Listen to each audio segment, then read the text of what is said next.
Saudara, rekaman video fitnah kepada Jokowi yang viral di media sosial dinilai sebagai upaya kampanye hitam. Kepolisian pun telah menetapkan 3 pelaku menjadi tersangka penyebaran berita bohong atau hoax. Kita bahas bersama narasumber kita, sudah bergabung di studio Kompas TV, Cendekiawan Muslim yang juga sekaligus koordinator bidang keumatan Partai Golkar dan juga Dewan Penasihat dari Tim Kampanye Nasional Jokowi Ma'ruf, Tuan Guru Bajang TGB Zainul Majdi. Assalamualaikum warahmatullahi wabarakatuh. Waalaikumsalam warahmatullahi wabarakatuh. Ya, Anda melihat bahwa apa yang terjadi di Karawang ini merugikan pihak TKN Jokowi Ma'ruf, merugikan juga secara umum umat Islam?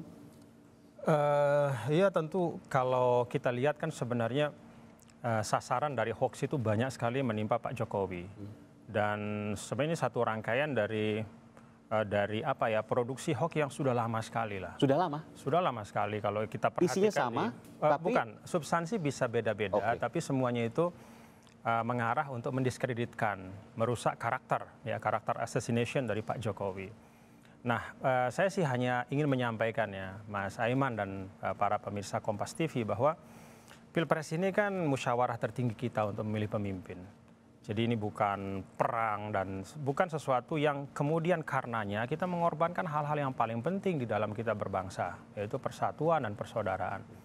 Dan saya pikir semua niat baik itu harus ada di seluruh pihak ya. Sudahilah hoax seperti ini. Kemarin dulu sebelumnya itu terkait dengan pribadi Pak Jokowi, macam-macam lah. Dia bukan Islam, keturunan Cina, PKI segala macam. Lalu kemudian terbukti bahwa itu semua adalah kebohongan besar. Beralihlah kepada hal-hal yang lain. Meskipun Wakil Ketua Umum Partai Gerindra, Fadlizon, mengatakan bahwa ini bagian dari kebebasan berpendapat, ini merupakan hal yang kemudian secara politik baik. Bagaimana Anda menanggapi hal itu?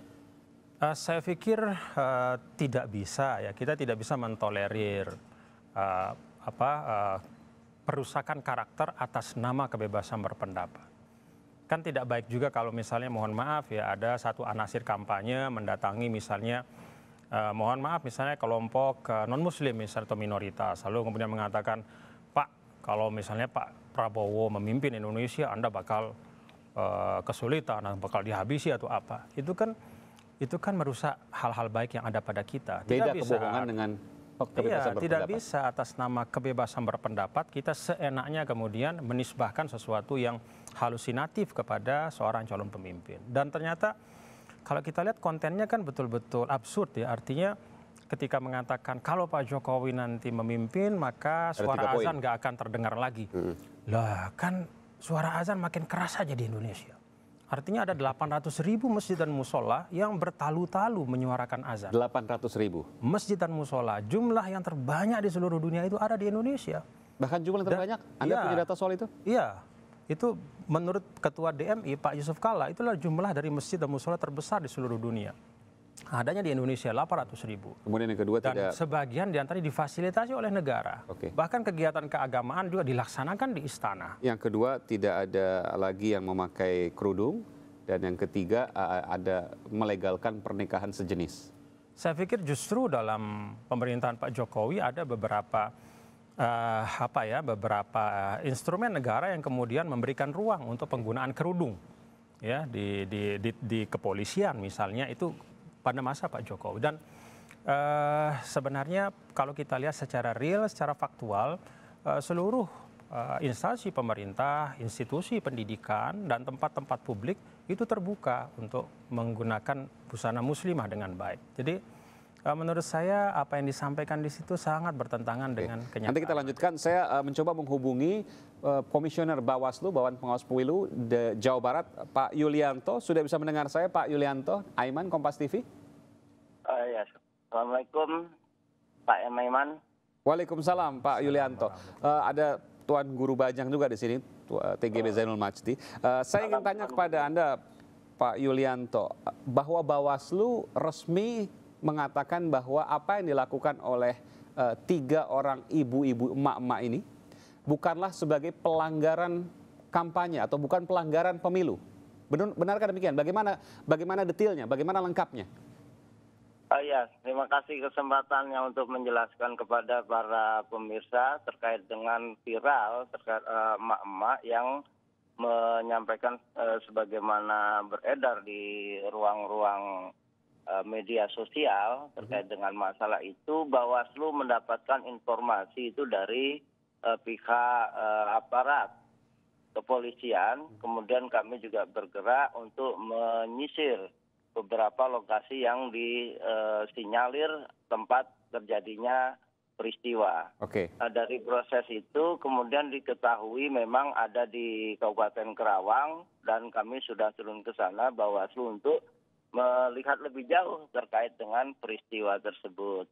Dan memang dalam prosesnya ini masih dalam konteks kami telusuri, kami pelajari menyangkut informasi itu, dan kemarin teman-teman di Bawaslu Kabupaten Karawang itu sudah mendiskusikan masalah tersebut. Hasilnya? Bersama Hasilnya Pak Yulianto? Ya, bersama dengan kepolisian dan kejaksaan. Jadi Bawaslu tidak menyimpulkan sendiri, yang di situ hasil pembicaraan itu menyimpulkan bahwa dari aspek kepemiluan peristiwa tersebut bukan merupakan pelanggaran pemilu. Memang betul itu dilakukan, tetapi ranahnya ini belum sampai kepada ranah penindakan pelanggaran. Apa yang menjadi dasar dari situ? Karena kalau kita bicara pasal 280 Undang-Undang Pemilu ada 10 poin di situ, harusnya bisa masuk, tapi kemudian dianggap sebagai bukan pelanggaran pemilu. Bagaimana kemudian Bawaslu menjelaskan hal ini?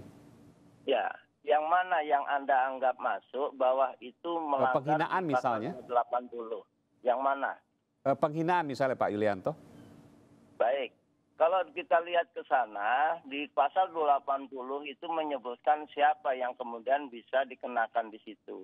Adalah peserta, pelaksana, atau tim kampanye. Nah, dari unsur situ, rekan-rekan dari kepolisian dan kejaksaan kemudian bersama Bawaslu memeriksa kepada yang bersangkutan bahwa nama-nama yang bersangkutan ini tidak terdaftar sebagai peserta pemilu, tidak terdaftar sebagai tim kampanye maupun sebagai pelaksana kampanye. Dari unsur subjektivitas itu sudah tidak terpenuhi. Jadi bahwa pasal 280 terkait dengan penghinaan, berita bohong, fitnah dan lain sebagainya itu hanya bisa dikenakan kepada struktur kampanye, apakah itu apakah itu bagian dari partai pendukung atau dari katakanlah misalnya tim kampanye nasional atau badan pemenangan nasional. Hanya itu. Kalau simpatisan misalnya, relawan tidak bisa dikenakan. Kalau kita lihat konstruksinya itu hanya membatasi pasal 1 pelaksana, peserta dan tim kampanye. Di situ membatasi seperti itu. Lalu di ayat 2-nya pelaksana dan atau tim kampanye itu juga dibatasi di situ. Jadi relawan tidak bisa ya, tidak bisa terjerat pasal Undang-Undang Pemilu pasal 280 itu. Sebentar, kalau menggunakan pasal 280 itu sulit untuk dikenakan kepada orang per orang di luar yang tadi disebutkan. Karena ini teman-teman dari aparat kan juga melihat pada batasan subjek pelakunya. Baik, jadi saya konfirmasi lagi, hanya bisa struktur yang resmi, misalnya dari tim kampanye nasional yang tergabung ke situ, atau Badan Pemenangan Nasional BPN, TKN itu Jokowi Ma'ruf, BPN Prabowo Sandi. Di luar itu maka tidak bisa dijerat. Nanti kita akan kembali lagi ke Komisioner Bawaslu, juga ke Tuan Guru. Setelah jeda berikut ini kami akan segera kembali, saudara tetaplah bersama kami di Kompas Petang. Kita balik ke dialog Kompas Petang, saudara. Saya ke Tuan Guru Bajang, TGB Zainul Majdi. Saya ingin tanya bahwa kalau tadi disebutkan oleh Komisioner Bawaslu dari Jawa Barat bahwa kalau kaitan ke Undang-Undang Pemilu maka hanya bisa menjerat struktur tim kampanye. Relawan sama sekali tidak bisa, tapi memang ini sudah ini di luar tim kampanye meskipun diakui bagian dari relawan PPS. PPS itu adalah Partai Emak-Emak Pendukung Prabowo Sandi. Sudah diakui oleh tim dari BPN, Ferdinand Huta Hayan. Iya, kalau memang Bawaslu sebagai otoritas di dalam melaksanakan pengawasan menyampaikan itu, ya tentu itu ranah Bawaslu. Kemudian kalau kepolisian juga melakukan upaya-upaya yang terkait penegakan hukum sesuai dengan undang-undang yang ada, itu juga ranah kepolisian. Tapi saya ingin sebenarnya Mas Aiman dan para pemirsa kan saya ingin supaya kita ingat betul ya bahwa kan ini pesta demokrasi tidak hanya sekedar siapa yang menang gitu, tapi kita memikul secara kolektif tanggung jawab untuk menjaga persaudaraan kita di Indonesia. Apa artinya? Artinya hal-hal yang membuat kita bisa bisa rusak hubungan sosial kita ya, saling hujat di tingkat bawah. Walaupun kita tahu di antara elit politik kan ada keakraban-keakraban, tapi di bawah ketika hoax itu disebarkan demikian masif, yang terasa kan suasana yang sangat tidak nyaman. Dan semakin dekat ke 17 April, kalau kita tidak menyadari moral obligation kita secara kolektif, yaitu akan tidak baik buat bangsa ini. Karena siapapun yang menang, dia nanti akan mengembalikan situasi menjadi suatu yang kondusif itu tidak mudah lagi. Dan itu akan menguras energi yang besar. Apa yang Anda bayangkan secara real ini? Siapapun yang menang, apakah Pak Jokowi atau Pak Prabowo akan mengembalikan kondisi tidak mudah? Bagaimana Anda bayangkan ini? Kalau hoax yang ada sekarang ini terus-menerus, hoax ini kan menyentuh hal-hal yang sangat sensitif. Menyangkut tentang komitmen ber-Indonesia. Ada hoax terkait dengan menjual Indonesia kepada pihak asing misalnya. Atau hoax yang terkait dengan misalnya ideologi tertentu. Nah, ketika itu sudah terkonsumsi di bawah, itu kan friksinya luar biasa. Jadi antar satu pertemanan saja itu bisa, satu grup WA bisa kemudian putus. Bahkan saudara pun putus, family. Iya, dan 1-2 cerita katanya suami istri juga sudah mulai. Bahkan suami istri.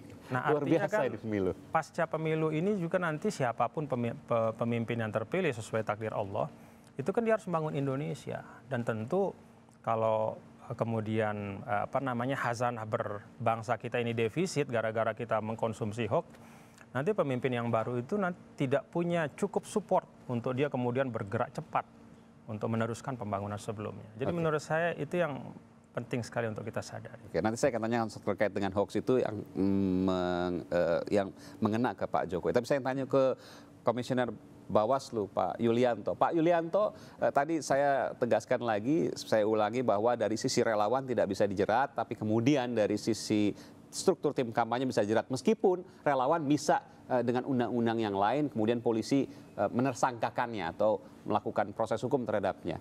Saya ingin tanya, apakah ini merupakan kekurangan dari undang-undang pemilu atau memang undang-undang pemilu itu sudah sempurna? Ya.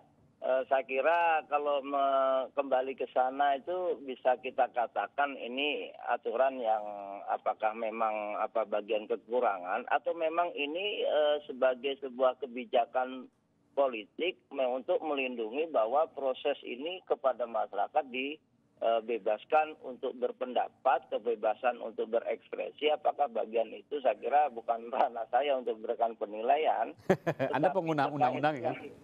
Ya, tetapi terkait dengan kasus ini bahwa persoalan tersebut menjadi salah satu alasan kenapa ini tidak bisa dilakukan. Itu terkait dengan undang-undang. Tapi gini Mas, ya. Yang juga tadi saya dari awal tidak pernah mengatakan relawan tidak bisa dijerat. Yang saya katakan adalah selain tim kampanye, peserta dan pelaksana kampanye. Nah, tinggal kita bagaimana memanai apakah yang disebut sebagai tim relawan, sebagai tim sukses, atau sebagai tim bayangan semacam itu bisa kita pahami sebagai tim atau pelaksana kampanye. Kalau kita sepakat itu masuk. Tetapi yang terjadi sekarang, ini mereka tidak masuk sebagai tim relawan yang artinya terorganisir itu. Ini masyarakat yang berdiri sendiri, warga negara Indonesia, gitu ya. Oke, baik. Baik, terima kasih Pak Yulianto, Komisioner Bawaslu dari Jawa Barat. Terakhir saya ingin tanya ke Tuan Guru sebagai tim kampanye nasional Jokowi Maruf. Saya ingin tanya, hal-hal berita bohong, hoax seperti ini, Anda tentu turun ke bawah, Anda lihat bagaimana kondisinya. Tadi sebutkan ada banyak sebelumnya kan komunis, Pak Jokowi sudah bilang bahwa ada orang yang percaya bahwa Pak Jokowi ini bagian dari komunis. Pak Jokowi sendiri yang bilang seperti itu. Saya ingin tanya, untuk 3 hal ini, azan akan ditiadakan, kemudian tidak akan lagi ada yang pakai kerudung, legal pernikahan sejenis. Apakah juga ada orang-orang yang percaya hoax ini seperti halnya hoax komunis? Kalau disebarkan secara masif pasti ada yang terperdaya dengan hoax itu. Pasti. Menurut saya iya, karena Masyarakat juga kalau terus dibombardir dengan kebohongan, mungkin 100% dia tidak terima. Tapi 50-40% dia bisa terima gitu. Jadi di sini juga pihak yang membuat hoax itu bertaruh pada masalah ini, bahwa mereka mengejar walaupun tidak 100% orang percaya, tapi bagian dari hoax itu bisa menjadi sesuatu yang dipercayai. Dan itu merugikan pasangan calon yang disasar di dalam hoax itu. Dan bagi saya sih sebenarnya saya mengajak, kan tinggal kurang 50 hari kalau tidak salah ya kita akan melaksanakan perhelatan. Saya berharap kedua tim itu fokus pada eksplorasi dari apa yang akan dilaksanakan. Atau kalau Pak Jokowi sebagai incumbent ya fokus pada apa-apa yang telah dilaksanakan dan upaya-upaya penuntasan ke depan.